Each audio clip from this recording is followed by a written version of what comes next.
Hello, welcome to another episode of Camposol Through Time. This week we're exploring the history and culture of hunting in the farmland and wild areas near Camposol. So to find out more, with me today again is our very own historian and time traveller, Antonio Hernandez Benitez. Antonio, we're back. Thank you.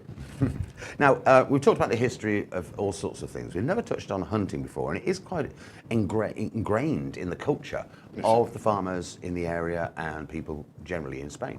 Yeah, well, basically, it's something that is passing through generations.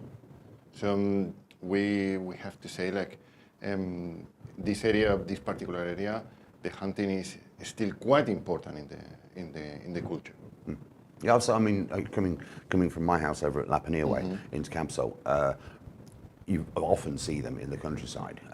And what would they be hunting? What's the animals? Around Camposol, there will be a limitation of hunting of different species. I mean, only or mainly two: rabbits and partridges. Right, these are the French partridges, the red-legged partridges, and just rabbits. Exactly. Okay, and this is mainly for food or just for sport? Well, nowadays it's mainly sport. Okay. And traditionally, obviously, especially during the Spanish Civil War and after the war, it was very important because it was the way where how people they used to get meat, actually. So would they have been in this area, because we do get other animals as well, would they have been eating sort of wild boar as well and things like this in the mountains if they could find them? Well, they are actually not. I mean, around Camposol there are wild boars and there are foxes as well. There are small eagles as well, but it's not legal to. Not now, no. They are protected. Okay, so it's not allowed to kill any of them. Yeah, because I saw a family of wild boar. I was lucky enough driving home from a gig one night, and we were going down the road to La Panilla, and a big one went across. We thought, oh, and then two babies and another big one. Oh, yeah. So a family of wild boar, and this is 2 miles from Camposol. Yeah, for sure. I mean, and think about as well, there is plenty of rubbish, okay, because as you know, especially in summer, you know, like beans, they can be, it's like an attraction for plenty of wild animals, and they are coming around Camposol. It's quite normal. I saw plenty of times like foxes and different other animals inside Camposol. Yeah, there's quite a lot of wildlife about, isn't there? And a lot of people will think that it's good that they're protected now. So you can't shoot wild boar, you can't shoot foxes. Exactly. The only thing. What about hares? Because you see some of those on the road as well. Yeah, no. As well, no, they're protected as well. Yes. So it's just rabbits and partridges. Exactly. Okay, and is it mainly farmers that go shooting, or is it other people as well? Well, around Camposol, you have to think there is a limitation of hunting areas as well, which mainly there are like 3-4 different clubs, hunting clubs. One from La Pinilla, one from El Paredón and Mazarrón, which they divided the areas. And majority of people nowadays, they are farmers and as well some relatives of the farmers. Okay, so they'll have their own areas where they shoot. Because I've seen the sign, the Coto Privado de Caza, which is, Coto is reserve, Privado private reserve for hunting. Okay, now does that mean it's private land, so if you're walking down a lane and you see one of these with your dog or whatever else, if there's nobody about hunting, are you still allowed to walk around the areas? Well, one thing is the hunting area, and one thing is who is the owner of the fields. Okay, because it's completely different. For instance, you can have I do have fields, and I don't have any fence around the fields, so the hunters they can go in. Okay. And when is the hunting season, and they are hunting, actually you should leave the area, even if you are the owner. Okay. So this means like if you are walking your dog in a hunting area and they are hunting, whatever happened to the dog or to you is under your responsibility. Okay. Okay, that's why people they have to recognize where is the hunting areas and not go into the hunting areas to avoid any accidents. Because on the entrance to our village near La Panilla, there is a sign actually going into the village which says Coto Privado de Caza, but all the houses are in this area. Exactly. So it's not like it's private access; it's public access. To the houses. Yes. But so that's saying to people, this area is private hunting, is public access on that occasion, but it's private hunting. Exactly. So if they start shooting around our village, well, there is lock our windows. Obviously, they have to keep a distance from We've the never houses had this. Obviously, we've never had this. No, I know. No, but it happened actually in the past. Oh, Okay, that's why there is a limitation of distance from the houses and so on. Yeah. Okay, so they cannot go very close to the houses just to avoid accidents. Yeah, okay. of course. And basically there are different signs. The ones that you say is like the private hunting area. They show actually a number, which is a number of the hunting club or the hunting group, which is registered with the police. And all the hunters which they are hunting in this particular area, they must be registered on the hunting club. Okay, and there is nowadays there is a big limitations and restrictions for hunting. Now you cannot just go with your shotgun in a place and start hunting. No, of course not. No. You must have an insurance. You must be registered, and so on. Okay, and then there is another sign as well, which very common to see around Camposol, which is like a square and is black and white. Okay. Like two triangles. I've always wondered what these are. It's about that size Exactly. across with a black and a white. This is basically the border of the hunting areas, because there will be sometimes there will be two hunting areas. Okay, so they put those signs for the hunters to know, like they cannot go from this sign to the other hunting area, because obviously it's for different hunters, basically. Okay, yeah. So they know where they're going. It's all licensed. So it's all above board and legal. Yes. Nowadays it's quite, as I say, like there is a police department as well, which is called Seprona, which is from the Guardia Civil, which actually they are patrolling with motorbikes and so on around Camposol. Quite often to see them, especially on Sundays or days which is the hunting season. And as well, they are looking for illegal hunters, because sometimes they are as well illegal hunters, people who are not respecting the hunting season or the timetable as well. So you say the hunting season. I think in the UK we've got what they call the glorious 12th of August, which is when the hunting season starts again. And they leave the summer and the spring so that the birds can breed and the animals can breed. So is it something similar in Spain? Very similar, very similar. Around this area as well, very similar. There is a period of time which they cannot hunt, because obviously the animals, they need to breed again. And then there are like different types of hunting as well. Okay, for instance, there is a particular period of the hunting season where the hunters, they go only with the dog. So they go hunting with the dog, without a shotgun. Okay? With a shotgun? Without a shotgun? So the dog goes and catches the rabbits? Exactly. Okay. Okay. It's more common nowadays to go with when it's the period of time where you can go with a shotgun and the dog. Okay? This is more common nowadays. In the past, it used to be quite normal, traditionally, to use a particular dog, which is what we call it galgo, which is a dog which actually it used to be used for hunting and as well for dog racing and so on. Okay. Probably like, is it a greyhound? Yes. Type of greyhound? Yes. Is that the same? Exactly. Yeah. Okay. And in Spanish, it's galgo. Galgo. Okay. Okay. Yeah. So people, they used to use it for hunting. Okay, and they used to go without any shotgun or anything like that, just with the dog. Okay. Yeah. Nowadays, around Camposol, there are not many. No. Okay.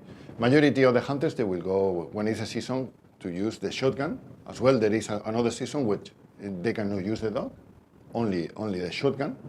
Okay. And a particular period where they can use the shotgun and the dog as well.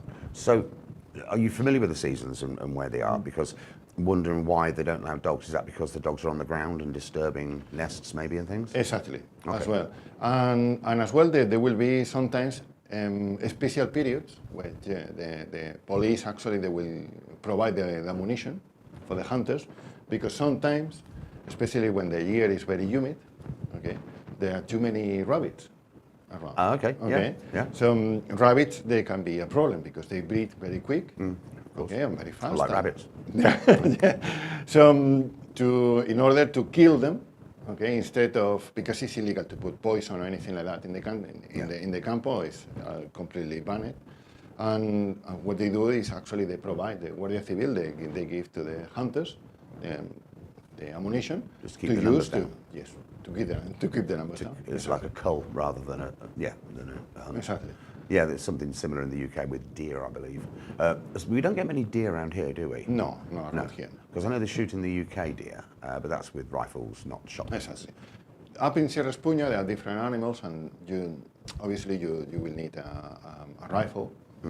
But you will need there are more restrictions for them because it's a natural area. So you have to apply to get the license, to get the permission, and it's far more difficult. So they get the license, and then they go into the woods and they can shoot deer then. Well, they can shoot different animals in Sierra Espuña, but majority of the times you have to go as well with someone who is from the Seprona department or something like that to make sure that you are not killing everything, because it's a protected area. Around here is slightly different because it's only just small animals somehow. So yeah, and it's traditionally for food. And majority it goes back since the gun was invented. Even before, as I say, even before. I mean, think about the Romans when they arrived into this area. They used to say there were millions of rabbits around here. Okay, they used to say it was so easy for the soldiers to catch a rabbit, and rabbit it was one of the most important traditional foods here. Actually, the most important traditional paella around here it used to be made with rabbits and snails. Which is something which as well you can find in the campo. Okay, so it's quite normal to eat this type of food. Okay, so traditionally we are talking about we are thinking about thousands of years of hunting rabbits around here. And they would have worked with dogs, assuming. I assume, or different other techniques as well. Yeah. So, I mean, it's always been quite, in the UK, it's definitely quite contentious when you go hunting. Some people agree with it for whatever reason, they just enjoy it or like it or think it's their right or whatever else. Some people disagree with it because of the impact on the environment and animal cruelty. So there's definitely two fields of thought. How is it in Spain as far as the public go? I mean, very similar. Well, something similar and something different. Okay, similar because the young generations they don't particularly enjoy hunting. Okay, something which probably in a future will disappear nearly. Okay, because majority of the hunters they are not young. They are a particular age. And there as well, there are political parties in Spain who wanted to ban the hunting. Right. Okay. They wanted to make it illegal or with more restrictions than nowadays. And there are a lot of people as well who are in favor of hunting. Okay. And this is very similar, as I say, to United Kingdom, and it's slightly different because in Spain, plenty of people they do have a shotgun, they do have a permission for hunting, and they don't hunt, right? Because they don't like hunting, but they wanted to have a shotgun at home. Okay. It's like a self-defense thing. So they get the license through the hunting department, and then the gun sits in a cabinet until they need it at home. Correct. And there's more of a gun culture, would you say, in Spain, of that passive sort of gun ownership? Yeah, I think probably even bigger than United Kingdom. What I mean is like majority of homes here around this area, we do have something. Yeah. Okay, like nowadays it's more difficult. As I say, you must have a special cabinet for the rifle and separate. Exactly, and you have to have an inspection on the police every year. And to get the hunting license, you must do an exam as well, shooting and so on. Okay, of course. But still, like majority of people, they do have something at home, like a shotgun and so on. I think the maximum number of guns that you can have at home is around 12. 12. Okay. Okay, so you can have like different shotguns at home. I suppose if you're shooting rabbits close range, you can have a small bore, but then if you want to hit a partridge that's flying away from you, you can have a larger bore. Yes, and some people different occasions. Yeah. And some other people they like to buy like I don't know fancy ones, like of course, collecting. Exactly. Collection. Or because they are very old, or because they used to be. Some people I know, they have the shotgun and it was from the great grandfather. Yeah. Okay, so. And it's something you pass down through the family. Yeah. I noticed as well over at Hacienda they've got a shooting club. Now, I've never been to it. I've never been animal shooting, but I've done some shooting before. I've never been to it, but it's quite an active club, or it certainly was when we were over there. Are there many sort of private clubs, or is it mainly just wild shooting? Well, the shooting areas is a place where you don't go only for hunting. What I mean is, like, the shooting areas is where you go for practicing mainly. Okay.